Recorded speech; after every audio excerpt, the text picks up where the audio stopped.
नमस्कार, मैं हूं विनोद महला। आप देख रहे हैं दा मुद्दा। विधानसभा चुनाव नजदीक है और कांग्रेस की गुटबाजी है वो कम होने का नाम नहीं ले रही है, बल्कि गुटबाजी में गुट पनप रही है।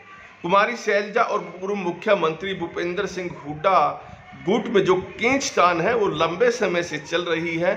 भूपेंद्र सिंह हुड्डा अपने जो साथी विधायक हैं ज़्यादातर उनको साथ लेकर चल रहे हैं। वहीं देखें तो कुमारी शैलजा के साथ कुछ विधायक साथ में जरूर हैं, लेकिन रणदीप सिंह सुरजेवाला और अब चौधरी वीरेंद्र सिंह की जो मौजूदगी उनके साथ रहती है वो उनको मजबूती भी दिलाती है। हालांकि पहले किरण चौधरी कुमारी शैलजा के साथ होती थी, लेकिन आजकल वो भारतीय जनता पार्टी में है। पहले SRK गुट था, अब SRB बन गया है, यानी वीरेंद्र सिंह इस गुट में शामिल हो गए हैं।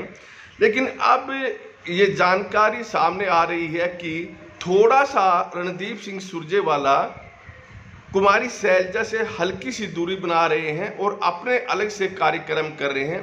11 अगस्त को पानीपत में होगा, 17 अगस्त को नीलोखेड़ी और 18 अगस्त को जींद में कार्यक्रम होंगे। रणदीप सिंह सुरजेवाला इन कार्यक्रमों को संबोधित करेंगे और कुमारी शैलजा इन कार्यक्रमों में नहीं जाएगी। तो देखिए, ये जो कार्यक्रम होंगे ये रणदीप सिंह सुरजेवाला के अपने समर्थक करवा रहे हैं और चुनाव नज़दीक होने के चलते अब समर्थक भी चाहते हैं कि रणदीप सिंह सुरजेवाला उनको टिकट दिलवाए। खैर, टिकट का मामला बड़ा फंसेगा, इसमें कोई दो राय नहीं। तो अब देखिए, कुमारी शैलजा भी जो संदेश यात्रा शुरू करेगी, अब सेशन चला हुआ है, तो यह माना जा रहा है कि रणदीप सिंह सुरजेवाला शायद उनकी संदेश यात्रा में कम दिखेंगे। कुछ लोग ऐसा कह रहे हैं, लेकिन कुछ लोगों का कहना है कि रणदीप सिंह सुरजेवाला उनकी संदेश यात्रा में निश्चित तौर पर नजर आएंगे। अगर ये दोनों नेता अलग अलग हुए तो इसका मैसेज गलत जाएगा समर्थकों के बीच भी, और दूसरा इससे मजबूती भूपेंद्र सिंह हुड्डा खेमे को मिलेगी। तो ऐसे में संभावना यही है कि रणदीप सिंह सुरजेवाला बेशक अपने अलग अलग कार्यक्रम करे, लेकिन कहीं ना कहीं वो कुमारी शैलजा के साथ भी दिखाई देंगे। हालांकि रणदीप सिंह सुरजेवाला मुख्यमंत्री बनना चाहते हैं, इसीलिए भूपेंद्र सिंह हुड्डा से उन्होंने अलग राह पकड़ी थी और कुमारी शैलजा के साथ वो जुड़े थे। और इसका कारण एक यह भी रहा है कि जो राजनीतिक विशेषज्ञ वो कहते हैं कि कुमारी शैलजा के साथ रणदीप सिंह का आना उनकी मजबूरी भी रही है। दरअसल भूपेंद्र सिंह हुड्डा के यहाँ साथ देने से रणदीप सिंह सुरजेवाला मुख्यमंत्री पद का दावेदार कभी नहीं बन सकता और भूपेंद्र सिंह हुड्डा उन्हें मुख्यमंत्री बनाने की उनकी सिफारिश कभी नहीं करेंगे। ऐसे में रणदीप सिंह सुरजेवाला कुमारी शैलजा के साथ रहेंगे तो हो सकता है कि अगर कांग्रेस पार्टी सत्ता में आती है तो पार्टी हाईकमान भूपेंद्र सिंह हुड्डा को मुख्यमंत्री बनाने के लिए तैयार नहीं होते, तो उस स्थिति में रणदीप सिंह सुरजेवाला ही दूसरे बड़े जाट चेहरे हैं।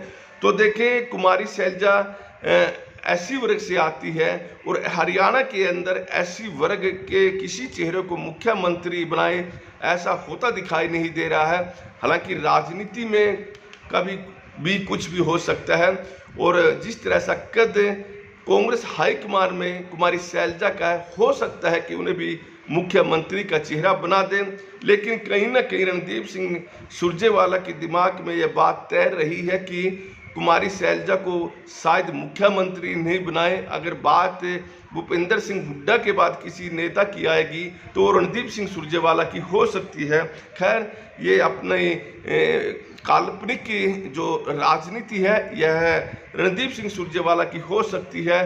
तो देखिए, भूपेंद्र सिंह हुड्डा के बेटे दीपेंद्र हुड्डा इस समय हरियाणा के में हिसाब दो यात्रा चला रहे हैं और इस यात्रा में जन सैलाब उमड़ रहा है, इसमें कोई दो राय नहीं। और इससे जो भूपेंद्र सिंह हुड्डा गुट का जो हौसला है, जो कॉन्फिडेंस है, वो काफ़ी बढ़ चुका है। और कल कुरुक्षेत्र के अंदर भी ये यात्रा थी और बड़ी संख्या में लोग इसी पद यात्रा में शामिल हुए थे। तो अब जब टिकटों का वितरण होगा उस समय असली लड़ाई हो जाएगी इन गुटों की। और भूपेंद्र सिंह हुड्डा चाहेंगे कि ज़्यादा से ज़्यादा जो टिकट मिले उनके पसंद के चेहरों को मिले। हालांकि कुमारी शैलजा भी कम नहीं है। कुमारी शैलजा ने लोकसभा चुनाव के नतीजे आने के बाद ही दबाव बनाना शुरू कर दिया था कि लोकसभा में अगर सही टिकटों का वितरण होता, भूपेंद्र सिंह हुड्डा अपनों को टिकट नहीं देते तो कांग्रेस की सीट ज़्यादा बढ़ सकती थी। और कुमारी शैलजा निश्चित तौर पर पार्टी पर यह दबाव बनाने का प्रयास करेगी कि उनके समर्थकों को भी ज़्यादा टिकट मिले। जब उनके समर्थकों को ज़्यादा टिकट मिलेगी तो उस स्थिति में उनके समर्थक ज़्यादा विधायक बन के आएंगे, तभी उनका नाम मुख्यमंत्री पद के लिए आगे बढ़ सकता है। अन्यथा भूपेंद्र सिंह हुड्डा यह अपना आखिरी चुनाव कह रहे हैं और उन्होंने कहा कि आगे वो चुनाव नहीं लड़ेंगे और भूपेंद्र सिंह हुड्डा यहाँ पूरी सियासत खेल लेंगे। अगर थोड़ा सा भी लगा कि कांग्रेस हाईकमान उन्हें मुख्यमंत्री नहीं बनाएगी तो वो यहाँ पर बड़ा खेला भी खेल सकते हैं। हालांकि इस समय कांग्रेस हाईकमान बड़ी कमज़ोर है, भारतीय जनता पार्टी की केंद्र में सरकार है और भूपेंद्र सिंह हुड्डा ने जब भी चाहा कांग्रेस हाईकमान से वो चीज़ मनवाई है। और पीछे चाहे टिकट वितरण की बात हो, 9 लोकसभा सीटों में से 8 भूपेंद्र सिंह हुड्डा के समर्थकों को मिले हैं। कुमारी शैलजा को एक ही टिकट गई थी, एक सीट आम आदमी पार्टी के खाते में गई थी। और देखिए 2019 के विधानसभा चुनाव की भी बात करें तो उस समय भी भूपेंद्र सिंह हुड्डा ने अपनी खूब चलाई थी और इस दफ़ा भूपेंद्र सिंह हुड्डा अपने चलाने में कोई कसर छोड़ने वाले नहीं है। खैर ये समय बताएगा कि कांग्रेस की जो गुटबाजी है ये कहां तक जाती है। क्या रणदीप सिंह सुरजेवाला अब कुमारी शैलजा और भूपेंद्र सिंह हुड्डा गुट के बीच में बैलेंस बनाकर चलेंगे या फिर कुमारी शैलजा के साथ ही दिखाई देंगे।